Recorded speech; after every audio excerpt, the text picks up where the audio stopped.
Crossroads Football Live Preview Show is proudly sponsored by Palace Bingo, Frost Bank, Allied Feeds, Full Pep, Victoria Dodge Jeep Ram Wagoneer, and Victoria College.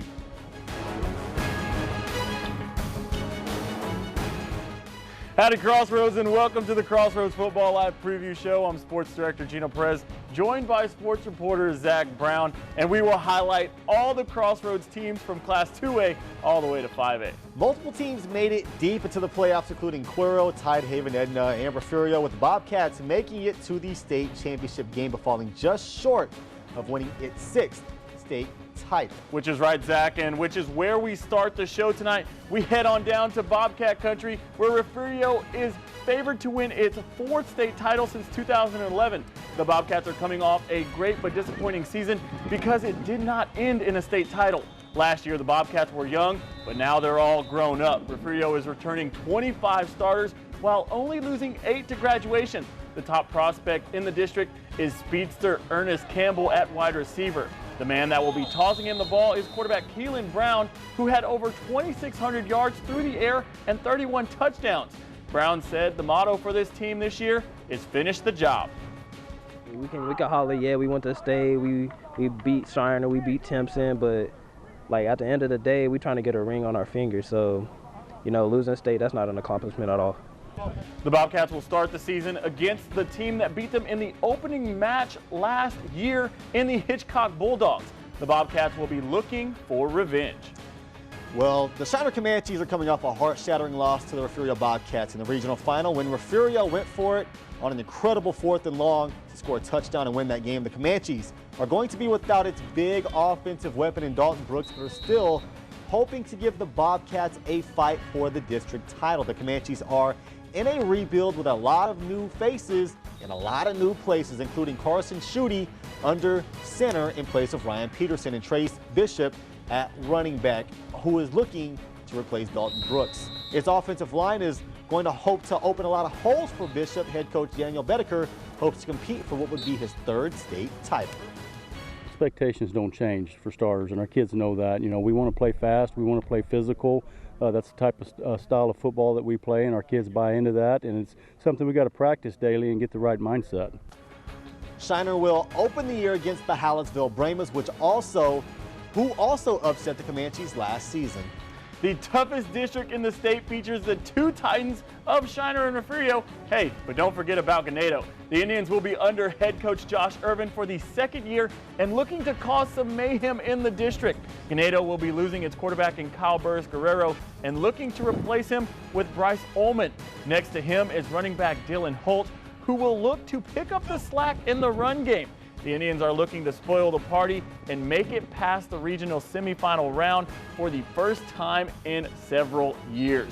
Now Ganado is set to take on the Van Vleck Leopards in Game 1 and projected to finish 4th in the district behind 3 Rivers.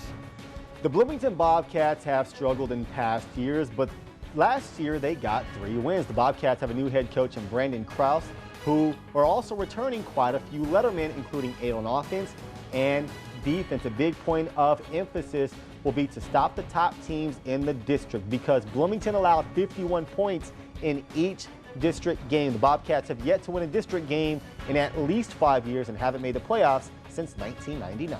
Yeah, quite a drought for them, and the Yorktown Wildcats had a decent year last season, going 5 for 6 after falling to Chilton in the first round of playoffs, going 3-3 in district. The offensive and defensive lines for the Wildcats are going to have to play big in every part of the game if Yorktown hopes to compete. The workhorse on the offensive side is running back Aiden Nunez, who has 1,000 yards on the ground. The big question mark coming into the year, though, is the fact that the Wildcats still need to find a quarterback, which of course is the most important position on the field. The Wildcats are projected to finish 4th in district and will play Wayless Brazos in Week 1. The Louise Hornets are in the same district as Yorktown, but projected to finish 2nd to last in the district. New head coach and former Louise offensive coordinator Manny Freeland is hoping to finish better than the 2-8 record they had last season. The Hornets had freshman Connor Gonzalez under center before losing him to a season-ending injury, and will likely look to him and the running back by committee approach to hopefully get things going. Louise opens the season up against Danbury, which beat Louise last year in the season opener. Well, with Class 2A in the books, it brings us to our viewer poll. Which team will win Class 2A Division I District 15, the toughest, I think, in the state? Will it be the Refugio Bobcats, the Shiner Comanches, Ganado Indians, Bloomington Bobcats, or a non-Crossroads teams like the Three Rivers Bulldogs, Kennedy, or Skidmore Tynan? Let's look at the numbers so far. Gino, you're going to have to read that for me. My contacts are so dry, I can barely see that. So right now we got Refugio at 49%, Shiner 14%, Ganado 11%, Bloomington at 21%. I think that's Bloomington getting a lot of support. I think Refugio is the easy favorite, but Shiner could shock a lot of teams. Ganado's really good as well. Bloomington, though, I mean, Bloomington looking for its first district win. How about its first district title? Yeah, that would be a shocker for sure. And also 5%, and that's to the other three teams. Well, if you'd like to vote, go to our website, crossroadstoday.com. When we come back, we'll highlight the Class 3A schools like Tidehaven, Industrial, and Howells after the break.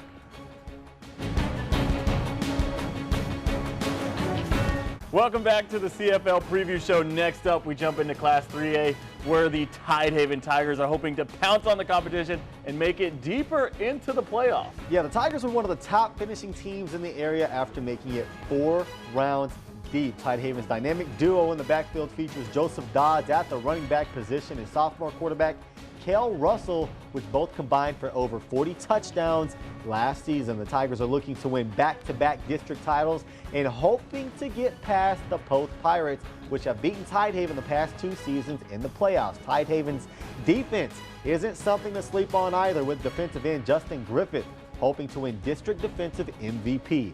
Tidehaven will host Goliad, which upset the state quarterfinalists last season. And speaking of Goliad, it just finished its scrimmage against the Refugio Bobcats, where the Tigers showed out and swarmed to the ball. And on the offensive side, there is a 3-man battle for the quarterback spot. Goliad had a sneaky good season last year under coach Kevin Salazar, finishing with an 8-4 record and going 2 rounds deep into the playoffs. The Tigers are projected to finish 2nd in district, and Goliad's defense is about its identity, having its holding teams under 4 shutouts and 3 teams to 10 or less points, and most of the starters are coming back, including the leader of the defense, Angel Hernandez, who totaled 95 tackles. The biggest problem for Goliad, though, is they're losing 4 starters on the offensive line and still searching for a quarterback. Well, how about the Medina Cowboys, who are coming off one of the best seasons in program history after making it to the state semifinal game, but still searching for its first ever state title. The Cowboys are returning dual threat quarterback Jaden Clay, who accumulated over 2,600 yards and 30 touchdowns through the air and nearly 700 yards and 12 touchdowns on the ground. He says his guys got a taste of what it's like to be close, but they aren't done yet. Last year we couldn't finish the job. We played the defending state champs, and we were a little unexperienced. But this year, I got a great feeling about this year. Then the Cowboys will take on the number 25 ranked East Bernard Brahmas Week 1. And the Industrial Cobras are looking to finish 3rd in the district, but they did make the playoffs. Head coach Craig Nairn is heading into its 2nd year of the commander-in-chief of the Cobras.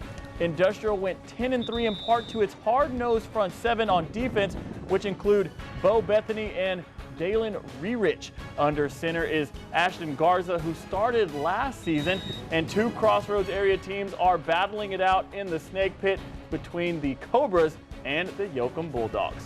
Well, the Industrial Cobras and Yoakum Bulldogs will battle it out in the first game of the season, as Gino mentioned. But the biggest news for Yoakum is an athlete from Del Rio who is expected to take over as quarterback and make the offense more dynamic, but how well he will do is still yet to be seen. The Bulldogs are returning 20 lettermen and bringing tons of experience to the team. Yoakum is expected to finish 3rd in district.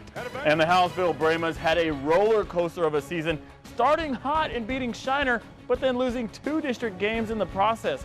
Hallettsville will be under new management with longtime coach Tommy Pensick stepping down and Levi Montgomery taking over. Last season, the quarterback position was in question all year due to injuries, but this year it seems different with Jorian Wilson coming back. Defensive back and wide receiver Lane Gerke committed to TAMU, so a deep playoff run to cap off his senior season would be nice. Reminder, they will play Shiner week 1. The Palacios Sharks have won 3 games in the past 2 seasons, hoping to do a whole lot better than that this season. The Sharks have a tough schedule against 5 Crossroads teams, which all made the postseason last year. They open up the year against Bowling week 1. Well, coming up after the break, we take a look at the Class 4A schools in the area. Welcome back, Crossroads. It's time for the Birds. The Cuero Gobblers, that is. The Mean Green had made it to the state semifinals 2 years in a row, but just can't seem to get over the hump. Cuero is dominant on both sides of the ball, but are losing big names as well. They are returning quarterback Mason Notaro and linebacker Brant Patek, who both had massive production last season. Second-year head coach Jared Feedcock said he knows it's state or bust in Cuero, but isn't shying away from expectations. I'm just ready to get over that big hump, that 5th round right there, make it to the state championship. My personal goal is probably just be the leading tackler in the nation. I was 3rd, top 5 last year, somewhere around there. The Gobblers will be facing a familiar foe in week 1. And speaking of Patek, if you have not seen this 8-second clip on his Twitter at Patek Brant, go check it out because it's awesome, right, Zach? Yeah, he's one of the hardest hitting linebackers in this state, so you can imagine what it's like whenever he's got the ball in his hands. The poor defender, whoever that was trying to tackle him, ended up on their back. Patek scored in their scrimmage. Yeah, he came from the fullback position, chipped the edge, catches the ball, and then plows his way into the end zone. It could be interesting to see how they use him the rest of the year. Go to his Twitter. Go check it out for yourself. It's definitely worth getting to witness this video. The 8 seconds. Now, Zach, what do you think are the expectations for Cuero this year? For Cuero this year, I think the easy thing to say would be district, but as we kind of mentioned, they made it back-to-back to the state semis. So I think the bare minimum expectation is to make it to state. Now, whether or not they win it, it's just doing better than last year, making it to state, hopefully winning its first title since 2018. But with that being said, I guess we'll go right to the other bird, El Campo's offense, who is going to be drastically different this season after losing 5-star running back Ruben Owens. But the Rice Birds have another Power 5 talent who's taking over at quarterback.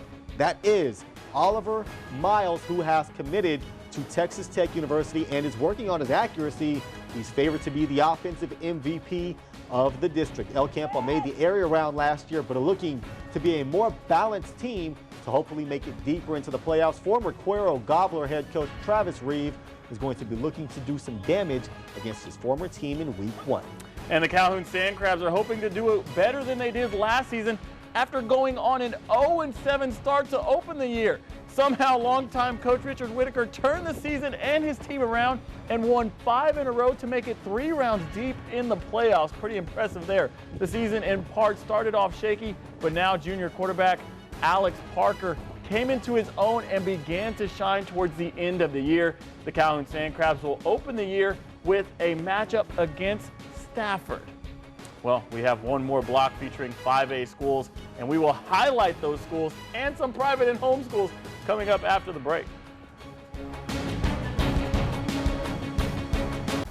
And we are back, starting with the Victoria schools.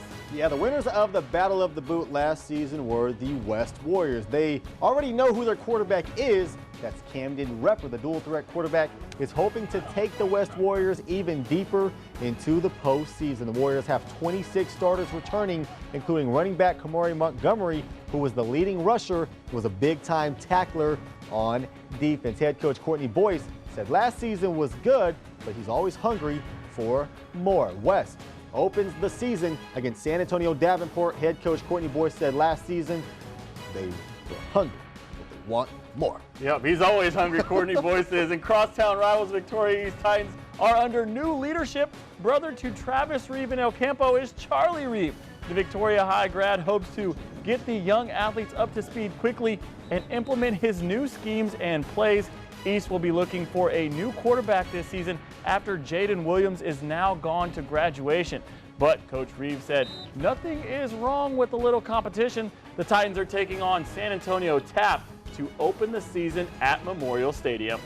Our local private school, the St. Joseph Flyers, are looking to bounce back after a subpar season last year. The Flyers had a disappointing 3-7 season, but with the young athletic group they have, they are hoping to make the playoffs and make a deep run. They will play the Aransas Pass Panthers to open the year, hoping to go 1-0. Well, don't touch that remote because we have one more group of student athletes that we need to cover, including a school that it's in its first year ever. More CFL preview show coming up after the break.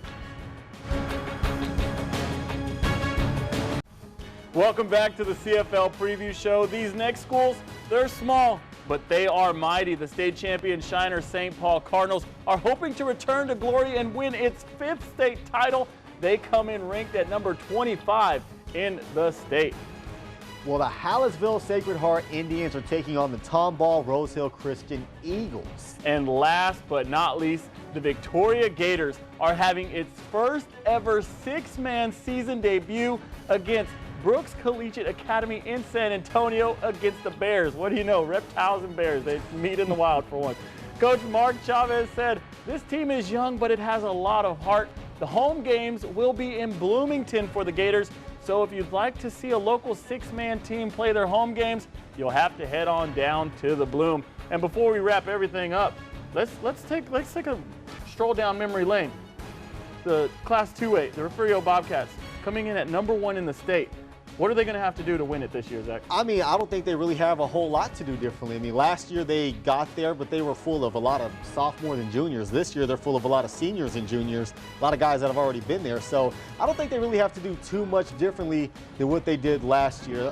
Coach Herring last year called them young pups to start the year, and they just grew and grew and grew as the year went on. Now they're full-grown Bobcats. They just got to keep doing what they're doing. Yeah, and Keelan Brown is expected to have a huge breakout year. If you watch a quarterback this year, watch that young man because he's not called the gunslinger for no reason. Now we'll go down to 3A. 3A, we got the Tidehaven Tigers and the Edna Cowboys. Let's start with Tidehaven. Tidehaven is one of the guys that that can maybe be a sneaky dark horse team to Wednesday. When you have the running back that they do who just committed to Baylor, you have the defense that they do. They made it as far as they did last year. They're hungry to make it past, I think, the 3rd or 4th round for the first time in a long time. They have a lot of expectations over there, and Coach Lucio kind of joked, we're right on the edge of the crossroads. We're right on the edge of Houston. Nobody really knows where we're at, but they're going to put themselves on the map if they continue to shine and do well this season. Yeah, and Edna, I mean, they're losing a big running back in Drayden Ashford, but they have the mammoth line, defensive and offensive. They got Jaden Clay, probably their most valuable piece, and he's going to put up numbers both with his arms and his legs. What did you hear from Jimmy Mitchell this week? Well, Coach, I mean, of course, they love their defense. They love their line. Jaden Clay is one of the best running backs in this region, but I think quarterback. What did I say, running back? Yes. Well, he can run like a running back, but he's a great quarterback as well. But Tyson Owens, who is related to Reuben Owens, he made a couple of really big catches last year in the postseason. Tyson Owens is a guy who is a great athlete in the secondary, but if they want to add more layers to their team, I think they're going to really rely on him to maybe step up and make some big plays for the offense. Yeah, and they're going to have to rely on that defense a lot, especially if they're going to have to go through Carthage. So, right. Not Carthage, Franklin. Franklin, that is, so. Yeah, they played them well last year. Hopefully they can get back to it and get the revenge. Now 4A, of course, Cuero, making it to the state semifinals 2 years in a row, but just can't get over the hump. I thought last year was the year. They went into halftime, I believe they were up by 9 points against, Wimberley, and things just didn't go well, but that was another team that was young. I don't want to say inexperienced. I mean, they've been there time and time again, but this year they're expected to make that final league. Yeah, and El Campo, they're still ranked, they're number 12, and they're losing a huge piece in Reuben Owens, but still they have Oliver Miles, and he's expected to do big things this year too. Texas Tech commit who is expected to win the offensive MVP of the district. So, I mean, they're in good hands over there. Yeah, no joke. And then lastly, 5A, East-West should we just make a prediction right now for East and West? Who's going to win the boot again? Is it going to be Reeve coming in and stealing the show, or is Courtney Boyce going to have a stranglehold on him? I'm going to say West because they know who their quarterback is right now. East, I think they're a young, rebuilding team. Great head coach. I'm excited to see what they do. I think West has got it. Okay. Well, Jaden Williams, he's been in the backfield last year, and he put up some big numbers, so we'll see. Well, hopefully you join us for the rest of the year and follow us, hopefully deep in the playoffs where we have yet another state champion, and hopefully they bring home the trophy. Good night, everybody.